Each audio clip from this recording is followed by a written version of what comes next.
에스겔 14장 12절부터 23절 말씀입니다. 나중에 삼형제를 낳으면 이렇게 이름을 지으면 되겠어요. 그죠? 요 세 명에 대해서는 성경에 굉장한 많은 자부심을 갖고 있는 것 같습니다. 그런데 욥에 가서 걸리죠. 왜냐하면 욥의 과정이 너무 힘들었기 때문에. 우리 노아도 있잖아요. 그죠? 그리고 저희 집엔 데니엘도 있잖아요. 근데 우리 교회 성도님 중에 자녀 중에 욥이라고 있는 자녀는 한 명도 못 본 것 같아요. 아무튼 오늘 이 세 명이 반복이 됩니다. 그리고 이런 느낌이에요. 여행은 패키지 여행이 있어요. 그래서 그냥 막 딸려갑니다. 그리고 원하지 않는 지역도 그냥 가게 되는 거예요. 로마에 가면 내가 원하는 곳도 가지만 원하지 않는 그 패키지 안에 있는 그 장소도 내가 방문하게 돼요. 근데 오늘은요, 그 패키지 여행이 아니라는 거예요, 구원은. 그러니까 자기 자녀도 데리고 갈 수 없고, 여기 딱 그 세 명의 자기의 공의로 자기의 생명만 건지리라. 여러분들 이게 반복이 되니까 네 번이나 어떤 자연스러운 마음이 드냐면 남겨진 사람, 남은 자들에 대한 우리 안에 좀 편견이 자라나는 거예요. 왜? 앞에 이런 내용이 또 있었잖아요. 노아, 다니엘, 욥 세 사람이 있으면 다 데리고 구원시키지 못해 공동체를. 그러나 그 세 사람은 자신의 공의로 자기만 살아남을 거야. 그러니까 이 남은 자들에 대한 편견이 어떤 편견이냐면 그 사람은 좀 뭔가 다른 사람이고 또 선택받은 사람이고 좀 탁월한 사람이고 이런 편견이 있는 거예요. 그런데 성경 전체적으로 보면 그렇지 않습니다. 노아도 의인이라고 하지만 사실 죄인이죠. 다니엘도 마찬가지예요. 자, 그래서 오늘 본문 14절에 그러나 뒷부분에 있는 남은 자들에 대한 묵상을 오늘 우리 함께 할 텐데, 그렇다면 하나님께서 말씀하시는 남은 자들이 오늘 본문에서 어떻게 표현되고 있는지 오늘 함께 좀 나눠보기를 원합니다. 첫 번째, 오늘은 좀 짧게 잡았어요. 남은 자는 영웅이 아니라 증거물이다라는 거예요. 오늘 분명한 메시지입니다. 남은 자는 영웅이 아니라 조금 더 길게 하면 하나님의 심판이 정당했음을 드러내는 증거물일 뿐이다라는 거예요. 여러분들 오늘 이거 하나만 그냥 묵상해도 괜찮을 것 같아요. 남은 자는 영웅이 아니라 하나님의 심판이 얼마나 정당했음을 알려주는 증거물일 뿐이다. 자, 다시 한번 말씀드릴게요. 남은 자에 대한 뭐가 있어요? 우리는 편견이 있어요. 그들이 다른 사람보다 더 거룩하다거나 아니면 대단해서 남겨졌을 것이라는 인식이 우리 가운데 있습니다.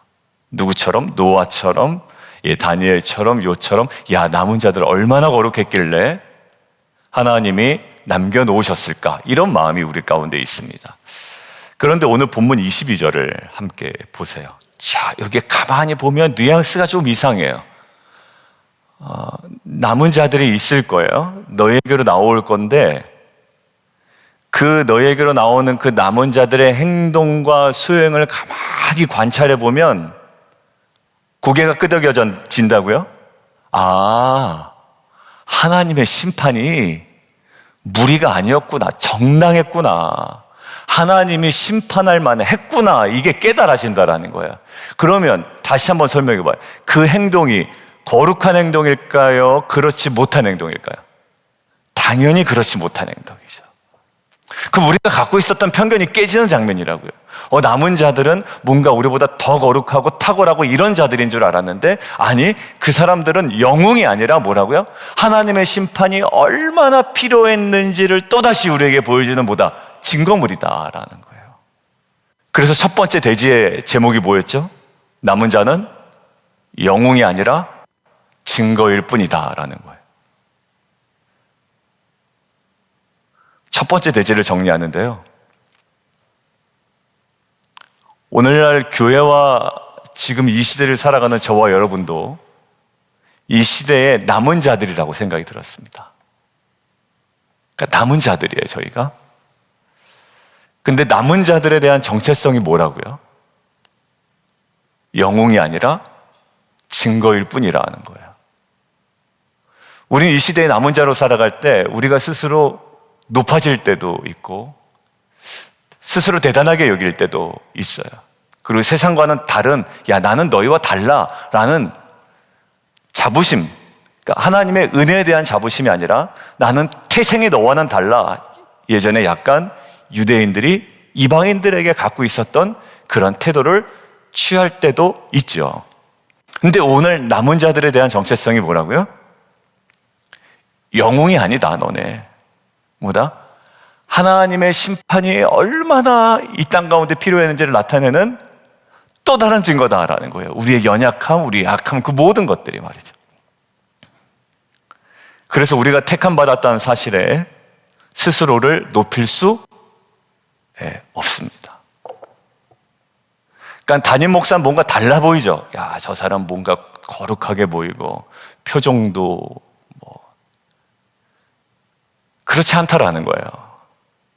리더 되면 뭔가 이렇게 인자하고 이런 태도를 보여야 돼요. 그런데 그거와는 상관없이 뭐라고요? 계속 우리는 저 리더, 목사, 권사, 장로에 대한 그 영웅이 아니라 우리의 남은 자에 대한 정체성은 뭐라고요? 증거물일 뿐이다라는 거예요.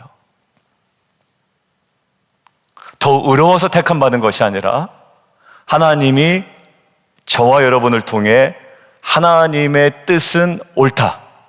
그리고 하나님의 역사는 정당했다. 하나님의 일하심은 분명히 이 땅 가운데 필요했다라는 것을 보여주는 증거물로 저와 여러분을 남겨놓으셨다라는 거예요. 그리고 저와 여러분들의 삶을 통해 아직 믿지 않는 자에 대한 반면교사 삼고 타산지석으로 삼아 그들의 구원에 이르게 하는 하나의 귀한 증거물로 남겨두셨다라는 거예요. 뭐는 아니고 절대 영웅은 아니다라는 거예요. 하나님께서 우리를 남기신 이유는 이 시대에 우리가 정답 인생이어서가 아닙니다. 근데 마치 살다 보면 우리가 스스로 거기에 자꾸 빠지게 되는 경우가 같아요. 내가 정답인 것 같아. 빛과 소금 교회 내가 정답이고 나의 여유로움과 나의 부드러움과 나의 인자함과 이 모든 것들이 그냥 정답이에요. 그러나 우리는 정답 인생을 살아가는 자들이 아니라 그것을 알지만 여전히 연약한 자들이거든요. 그래서 절대 영웅은 될 수 없으나 하나님은 그럼에도 우리를 남겨진 자로 부르신 이유는 하나님의 역사가 얼마나 필요하고 하나님의 공의가 얼마나 정당했으며 하나님의 지금 만물 가운데 일하심이 얼마나 옳았음을 나타내는 저와 여러분의 삶은 가장 귀한 증거가 될 줄 믿습니다. 그래서 결국 우리를 통해 누군가가 하나님을 오해하지 않도록 저 사람은 저래서 불렀고 나는 이래서 포기한 거야. 이렇게 오해하지 않도록 뭐죠? 저 목사가 저렇게 약했어? 그런데도 하나님 부르셨대? 저 안수 집사님이, 저 권사님이 알고 보니까 속에 저런 마음을 가지고 있었던 거야? 남을 저렇게 욕하고 다녔대? 그런데도 불렀어? 라고 하는 하나님의 긍휼과 때로는 하나님의 공의와 하나님께서 그것들을 내버려 두지 않는다라는 그 사실이 우리의 연약한 가운데 드러나잖아요. 결국 우리의 코가 깨지고 우리의 사건들을 통해서 하나님 결국 공의의 하나님이구나.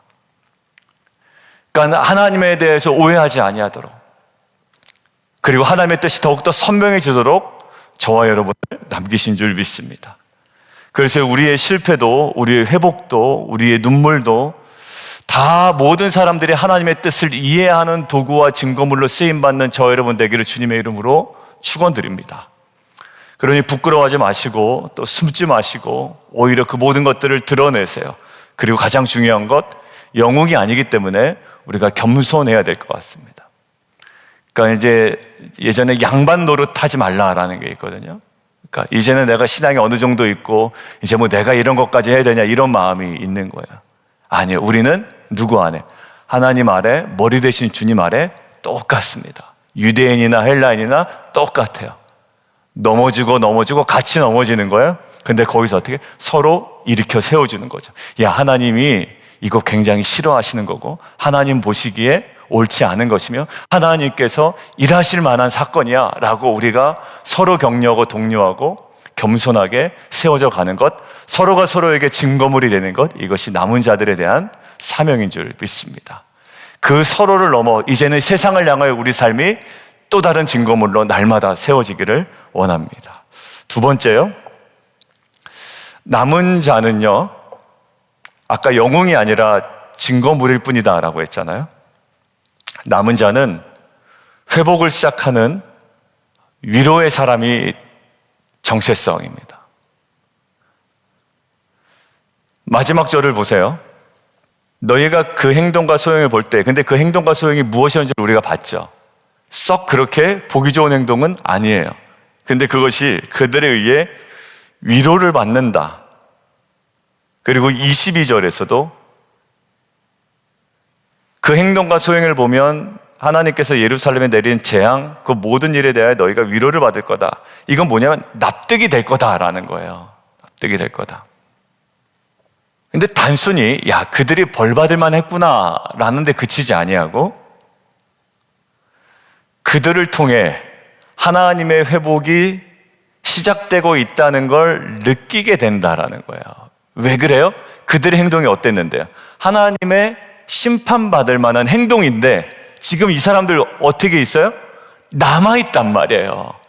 그러니까 그게 위로가 되는데 어떤 위로? 하나님이 그렇게 하실 만했구나라는 것에 대한 납득, 이해, 첫 번째. 두 번째는 그럼에도 불구하고 남겨두셨어 라고 하는 그 사람의 존재 자체가 위로가 된다라는 거예요. 그러니까 하나님의 심판이 끝났네요. 그런데 무언가 남아있다는 사실 자체가 은혜라는 거예요. 거기서 무엇을 느낍니까? 아, 포기하지 않으셨구나 라는 것들을 우리가 느끼게 된다는 거예요. 그들이 바로 위로의 시작이고 회복의 징조이고 소망의 불씨가 된다는 거예요. 여러분들 혹시 병원 중환자실을 한번 좀 생각을 해보세요. 암 환자, 불치병 환자, 많은 분들, 긴급한 사고로, 어려운 사고로, 심한 사고로 이제 누워 계신 분들도 있을 것이고요. 가망이 참 어려웠는데, 뭘 보니? 행동과 소행을 무엇으로 바꾸면 그 사람의 증세로 한번 바꿔볼게요. 이 사람의 증세를 보니 보편적으로 살아나올 확률이 거의 전무하단 말이에요. 그런데 그 앞에 누군가가 그 모든 어려움을 뚫고 살아남아 있다면 그 증상에서는 도저히 살아남을 수 없는 사람이 살아남았다면 그 사람의 생존 자체가 누구에게는 큰 위로가 될까요? 똑같은 질병으로 고생하고 포기하고 절망해 있는 가족과 환우들에게는 그 사람의 살아남음이 큰 위로가 된단 말이에요. 야, 저런 사람도 살아남았구나. 저스틴이 비슷한 질병으로 갖고 있는 아이들에게 뭐가 되는지 아세요? 위로가 됩니다.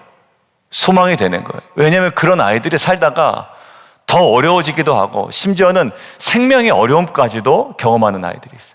그리고 어느 정도 좋았다가 나중에 다시 돌아가서 완전 절망적인 가족들도 있는 거예요. 근데 지금까지의 저스틴의 모습이 똑같은 질병으로 고생하고 있는 자녀를 둔 가정에게 위로가 됩니다. 소망이 되는 거예요.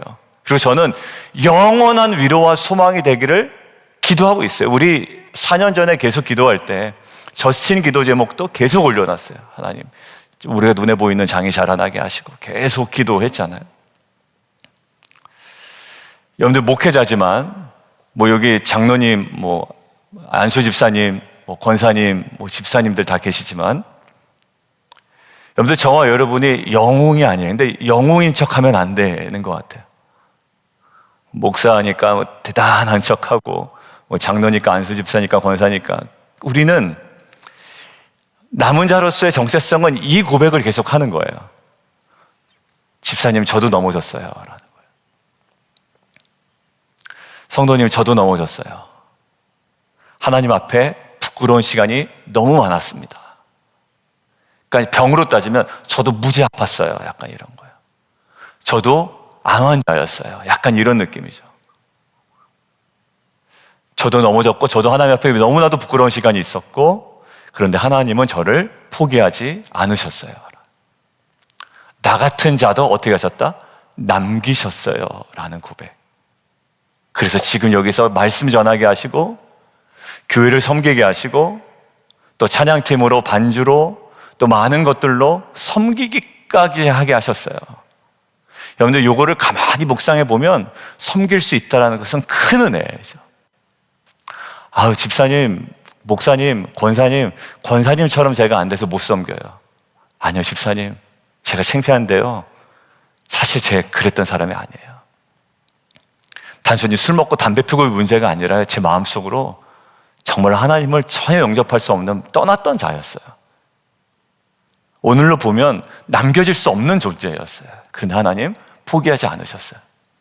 여러분들, 그 얘기가 과장되지 않게 있는 그대로만 정확하게 누군가에게 전달이 된다면, 그리고 자기는 자격이 없어서 심지어 교회를 섬기는 것도 그 어떤 자리도 한 발짝도 움직일 수 없다고 낙심하는 자에게 이것이 정확하게 들려진다면, 나의 삶 자체는 뭐가 될까요? 남은 자로서 그 사람에게 위로가 된다라는 거예요. 뭐가 드러나는? 하나님의 긍휼이 드러나는, 하나님이 포기하지 않으셨다라는 증거이고, 그 증거를 바라보는, 저와 여러분의 삶을 바라보는 사람들에게 회복의 메시지가 되는 줄 믿습니다. 나 같은 사람도 쓰십니다. 그리고 나 같은 사람도 남기셨습니다.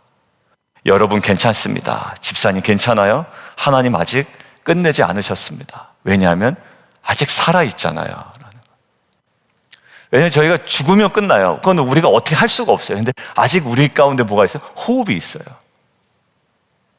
지금 내가 옳다고 주장하고 완악했던 거 돌이키기만 하면 돼요. 왜? 아직 호흡이 있어요. 아직 관계 살아있어요. 아직 이거 깨지지 않았어요. 왜? 지금 유지하고 있는 거예요. 한번 깨지면 보고 나기가 힘든데 아직 깨지지 않는 관계라면 가능성이 있는 거예요. 저는 이러한 메시지들이 오늘날 교회와 성도들이 남은 자의 정체성을 가지고 세상을 향해 선포해야 되는 회복의 메시지가 되어야 된다고 믿습니다. 근데 우리가 너무 영웅인 척 해버리잖아요. 빛과 소금 교회 성도들은 다 거룩해, 온전해, 말씀만 봐, 이상한 짓도 안 해. 그러면 오히려 이것이 뭐가 돼? 위로가 되질 않아요. 아우, 저 엄청 잘난 체 하더라, 빛과 소금 교회에서. 아유, 그 텐트 지기는 엄청 자기 잘났다고 뻐기는 것 같아. 거룩한 척하고. 옛날에 거룩한 척이 뭐였죠? 성경책 이렇게 끼고 교회 가는 거라고 그래요. 요즘은 뭐 스마트폰 가지고 다니니까. 그러니까 우리가 너무 영웅인 척하면요, 사람들이 밥맛 없어요. 여러분들, 일부러 여러분들 악해지라는 건 아니에요. 반대로 너무 거룩한 척 하지는 말라는 거예요. 그러니까 가만 연기하지 말라라는 거예요. 그리고 영웅인 척 하지 말라는 거죠. 남은 자의 사명 오늘 뭐라고요? 엄청 연약했고 나는 암한 자였고 살가망이 없는 자에는 하나님께 살려주셨다라는 이 남은 자로서의 온전한 메시지가 선포돼야 된다는 거예요. 왜 복음이 안 전해지는지를 알겠더라고요. 왜냐하면 우리 교회에 있는 걸 엄청 자랑하려고 하니까 이게 복음이 잘 안 전해지는 거예요. 사도 바울이 언제 복음이 전해집니까? 나는 약하다라는 거예요. 그리고 내가 귀하게 여겼던 거 배설물로 여긴다. 그것이 학벌이면 학벌 엄청, 그죠? 근데 그 모든 것들을 배설물로 여기고 나의 약할 때 누가 강해? 주님이 강하시다는 걸 계속 강조하는 거죠. 뭐가 나타나요? 복음의 능력이 나타나는 거예요. 결론 맺겠습니다. 오늘 본문의 근거에서 거룩하게 살지 말라라는 얘기가 아니라 분명한 건 우리는 영웅이 아니라는 거예요. 그저 남겨진 자들입니다. 그런데 남겨진 자리 위에 뭐가 있어요? 하나님의 공의가 있고 하나님의 긍휼이 동시에 존재해요. 아, 하나님 그렇게 심판하실 만했구나. 그러나 그럼에도 불구하고 하나님께 남겨두셨어? 라는 이 두 메시지가 살아 움직이고 증거되는 삶이 남은 자의 삶의 메시지가 되어야 된다라는 거예요. 오늘 말씀을 맺으며 이렇게 했습니다. 나 같은 자도 하나님을 남기셨습니다. 여러분들 큐티 나눔할 때도 이 정도 느낌이 나면 정말 좋더라고요. 그러니까 너무 이제 자기 연민에 빠져가지고 나는 안 되고 막 이러고 막 우리 텐트는 이렇고 저렇고 막 이러다 끝나면 정신 없고 끝나거든요. 근데 너무 약하고 지기로서 너무 힘들고 이것도 내가 감당을 못하나 내 자신에 대해 자괴감을 느끼는데 하나님께서 이번 주 말씀을 통해서 그렇지 않다라고 또 세워주시네요. 그 뭔가 이제 뭐가 있어요? 내 실존에 대한 분명한 인식도 있고 하나님의 은혜와 긍휼에 대한 고백도 있고. 여러분들 뭐야? 이게 드러나니까요 오히려 그 사람이 더 귀하게 보이는 거예요. 이제 하나님의 은혜를 아는 자구나. 근데 나는 옛날에도 리더도 잘했었고 옛날 교회는 이렇고 나는 더 잘할 수 있고, 물론 그럴 분은 안 계시지만 만약 그렇다면 얼마나 그게 불안하겠어요. 나 같은 자도 하나님은 남기셨습니다. 집사님, 저 같은 자도 하나님께서 교회 목사로 부르셨습니다. 그리고 지금도 이렇게 겨우겨우 사용하고 계십니다. 이 고백이 또 저와 여러분의 고백이 되기를 주님의 이름으로 축원합니다. 함께 좀 기도하겠습니다. 그러니까 우리가 날마다 주님의 거룩한 신부로 살아야 된다라고 하지만 하나님 오늘 분명히 얘기하십니다. 그런데 너 영웅 아니다 이거예요. 그러니까 그 시즌에 맞는 말씀을 그냥 주시는 것 같아요. 우리는 남은 자의 정체성을 다시 묵상했습니다. 우리가 남겨진 이유는 우리가 의롭기 때문이 아니라 하나님이 두 가지를 드러내려고 하셨던 거야. 하나님의 공의, 얼마나 이것이 필요했는지, 그리고 그럼에도 불구하고 얼마나 오래 참고 그리고 긍휼과 은혜를 베푸시는지. 누구를 통해서요? 저와 여러분의 그 행동과 소행을 보니까 그게 느껴진다는 거예요. 하나님이 정말 심판하실만 하구나, 저 인간 보니까. 그런데 저 인간 남겨졌네. 목사로 남겨지고 리더로 하나님이 긍휼이 있으시구나, 위로가 된단 말이에요. 세 가지 기도 제목이요. 하나님, 내가 살아남은 이유, 남겨진 이유를 자랑이나 혹은 자기 연민이 아니라 하나님의 해석과 하나님의 목적 안에 발견하게 하여 주옵소서. 그리고 하나님의 심판이 정당했음을, 그러나 하나님의 긍휼이 여전히 살아있음을 하나님 나의 삶으로 해석하고 증거하게 하여 주옵소서. 그리고 나의 약함과 눈물과 내 실패와 하나님의 연약함조차도 누군가에게는 너도 다시 시작할 수 있고 하나님이 너를 붙드실 거야 라는 회복의 메시지가 되게 하여 주옵소서. 증거자의 삶을 살게 하여 주옵소서. 주님 이름 세 번 부르고 함께 기도합니다.